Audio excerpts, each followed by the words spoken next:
One of the few things that can be a positive about what's going on in sports is because now that you have this gaping hole where the NBA was and other sports, Major League Baseball, it's forcing ESPN to actually do something that they were once good at, which is being creative with sports topics. They used to be really good at that, but now they just got the formula where they say, well, okay, well, let's 40% of the time let's talk about the Cowboys, the other 40% let's talk about Lakers. They mix in a little Clippers, a little bit of Patriots, and that's about it. And that alienates so many people, and that's why their ratings are so low, and that's part of the reason. But they had an interesting topic on First Take. I think it was today. And the topic was, who was the scariest boxer that they've ever seen? Okay. And Max Kellerman went with Mike Tyson. He went with the fact that, the way that Tyson at age 20 had just manhandled Trevor Berbick, the way that he KO'd Marvis Frazier just before that bout, the way that he brutalized Michael Spinks. Now, Mike Spinks, memorably beat Larry Holmes in 2 consecutive bouts. Michael Spinks was undefeated.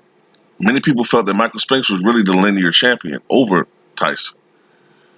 Spinks was rumored to have been crying in the dressing room prior to coming out to fight Tyson. He also mentioned that, the fear and the baddest man on the planet, aura that he had, and how he wasn't an actual underdog as far as betting odds until he fought Lennox Lewis. Like, that was 2002. Stephen A. Smith went with George Foreman. He went with the fact that George Foreman just had this sinister aura about him back then, and that George Foreman was brutalizing all-time greats. He was knocking out guys like Ken Norton. He was knocking out guys, like uh, Joe Frazier. He was knocking out these all-time great fighters, made him look like nothing. To the point where he said where his father was literally crying because he thought that George Foreman was going to kill Muhammad Ali. Not just beat him bad, but kill him. And I can see a case for both of these guys, but me personally, I would go with Sonny Liston. I think Sonny Liston was the scariest fighter of all time. Just from the way he grew up, his reputation, the environment that he came from, um, the way that other boxers felt about him, the respect level that he had, um, just so many things about him. Number one, I've always suspected that Rocky Marciano retired abruptly because he wanted no parts of a Sonny Liston. I'm not saying that he was going to immediately fight Liston, but Sonny Liston had been making noise in the heavyweight division way before he was champion. Gotta understand, Sonny Liston was a lot older than people think he is. I do not for a second believe that Sonny Liston was born in 1932. Nope.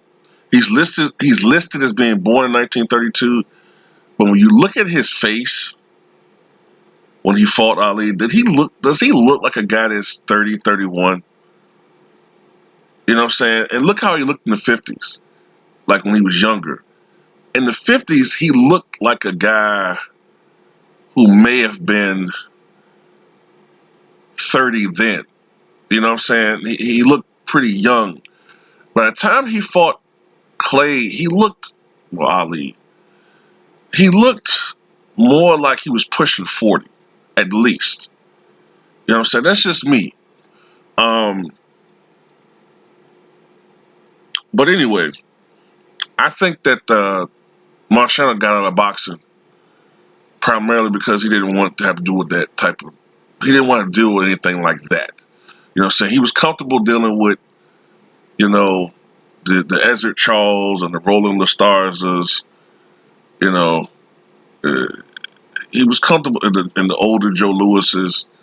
He was comfortable the Jersey Joe Walcotts. You know what I'm saying? Uh, he was comfortable dealing with those types of fighters. But when it came to a monster like that, nah, he didn't want any parts of that. And the way that Sonny Liston just demolished Floyd Patterson, I mean, demolished him, humiliated, brutalization. You know, plus, you know, of the reputation that he had. Not only was he a boxer, but in his former days, he was known as an enforcer for the mob. He was mob connected. Sonny Liston was a brute, man. Like, the thing about Tyson is that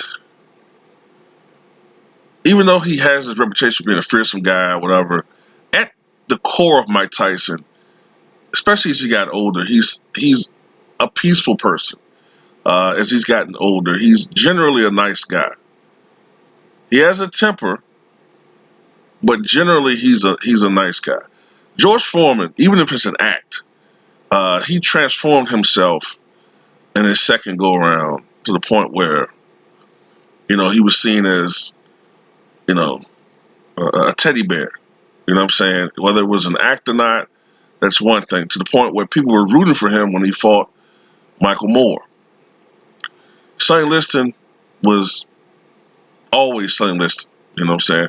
There were moments when he might do a commercial and poke fun at the parody of himself, you know, in that situation. But Sonny Liston was never going to be uh, Godfrey Cambridge.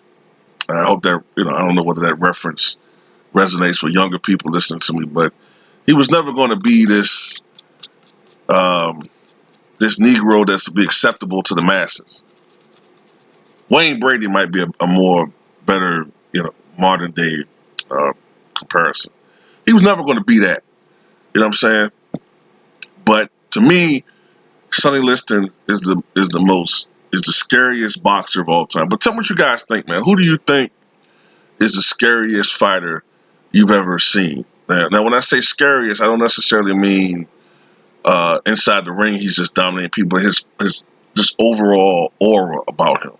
You know, just overall like his sinisterness and just seems like a, you know, that he's just somebody you don't want to fuck with. You know, it doesn't necessarily have to be a heavyweight, I guess. You know, but who do you guys think?